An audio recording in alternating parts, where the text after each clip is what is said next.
नमस्कार बच्चों। आज बेसिकली जो आपका प्रैक्टिकल है पहला वाला, उसमें है फ्लावर अरेंजमेंट। ठीक है, आप फ्लावर पॉट बना रहे हैं, फ्लावर्स बना रहे हैं, है ना। पर मैं आपको बेसिकली ये बताना चाहती हूँ कि फ्लावर अरेंजमेंट होता क्या है ना। पुष्प विन्यास इसको अपन कहते हैं। तो स्टार्ट करते हैं। पुष्प विन्यास का मतलब होता है कि अपने जो पुष्प होते हैं, फ्रेश फ्लावर होते हैं या फिर ड्राई फ्लावर्स होते हैं, उसको आप कैसे अरेंज करेंगे। तो पुष्प विन्यास का तात्पर्य फूलें, टहनियों, पत्तियों को फूलदानों में आकर्षक ढंग से सजाना एवं रंग व स्वरूप के आधार पर कलात्मक रूप से सजाना होता है। पुष्प विन्यास की शैलियाँ। पुष्प विन्यास की जो शैली होती है के आधार पर इनको 3 भागों में बांट सकते हैं अपन। पहली शैली जो थी बच्चों 18वीं सदी में थी, फिर 19वीं सदी में थी और फिर 20वीं सदी में थी। ठीक है, तो 18वीं सदी में क्या हुआ था। 18वीं सदी में यह जो शैली थी ये अमेरिका व यूरोप में 18वीं सदी में प्रचलित थी। इसमें फूलों को, जो पुष्पों को समूह में सजाया जाता था। ठीक है, इसमें गुलाब, कुमुदनी एवं चटकीले रंगों वाले फूलों का प्रयोग किया जाता था।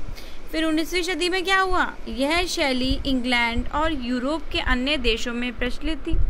इस शैली में रेखाओं की अपेक्षा गहरे रंगों के संयोजन ज़्यादा पसंद किए जाते थे, मतलब डार्क शेड्स बहुत अधिक पसंद किए जाते थे। इसमें मुख्य रूप से कैमेलिया, पेट्रोलेप, स्टॉक, गुलाब व कुमुदनी आदि का प्रयोग बहुतर रूप से किया जाता था।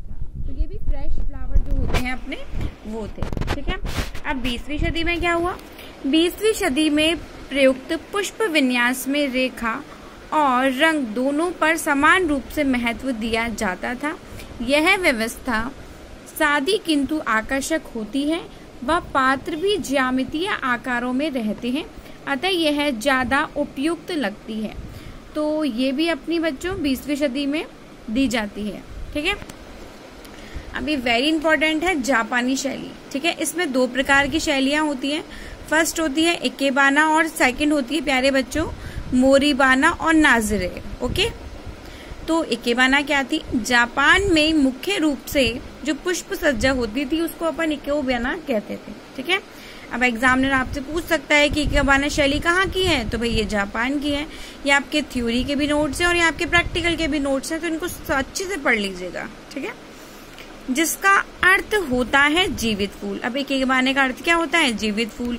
इकेबाना अर्थात फूलों के माध्यम से प्रतीकों की यह भाषा शैली पश्चिम में भी काफी लोकप्रिय है और इकेबाना अब विश्व में सबसे अधिक लोकप्रिय शैली बन गई है। ठीक है, प्रत्येक जापानी सज्जा 3 प्रतीकों पर आधारित होती है। ये तीनों प्रतीक 3 टहनियों से प्रदर्शित होते हैं, जैसे शिन स्वर्ग को, सो मनुष्य को तथा हाई की पृथ्वी को इंगित करता है। ठीक है, बेसिकली क्या होता है कि जब भी आप फ्लावर अरेंजमेंट करते हैं तो आप 3 टहनियों का यूज करते हैं। बेसिकली फ्रेश फ्लावर में से जब भी अपन इकेबाना शैली बनाते हैं बच्चों, तो इसका प्रयोग किया जाता है। सिल सबसे लंबी व सबसे महत्वपूर्ण होती है।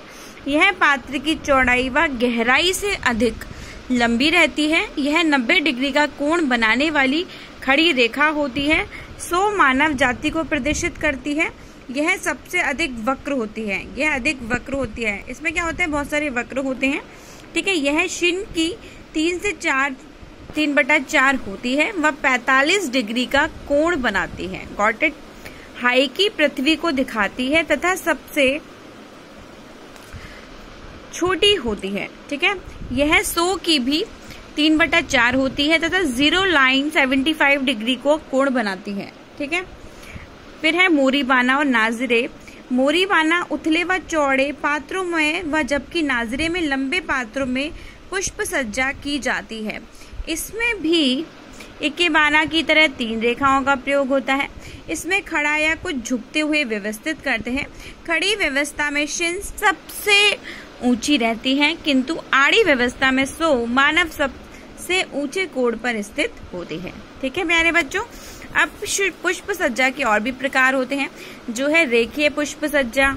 ठीक है। रेखीय पुष्प सज्जा में क्या होता है, फूलों, पत्तियों, टहनियों का यह पुष्प विन्यास मुख्यतः रेखाओं पर आधारित होता है।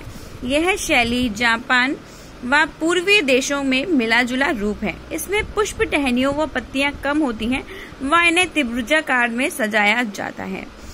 समूह भार्य पुष्प व्यवस्था। समूह भार्य में पुष्प व्यवस्था के लिए रेखाओं की अपेक्षा रंग व फूलों के समूह अधिकांश वांछनीय हैं। यह पुष्प व्यवस्था अनौपचारिक कमरों जैसे स्टडी रूम इत्यादि में उपयुक्त व औपचारिक कमरों व अवसरों में भी ज्यादा उपयुक्त होती है। ठीक है, अब अपन ये देख रहे हैं जापानी शैली की पुष्प व्यवस्था सामान्य का सिद्धांत। इसमें ये आप देख सकते हैं 45 डिग्री, 75 डिग्री।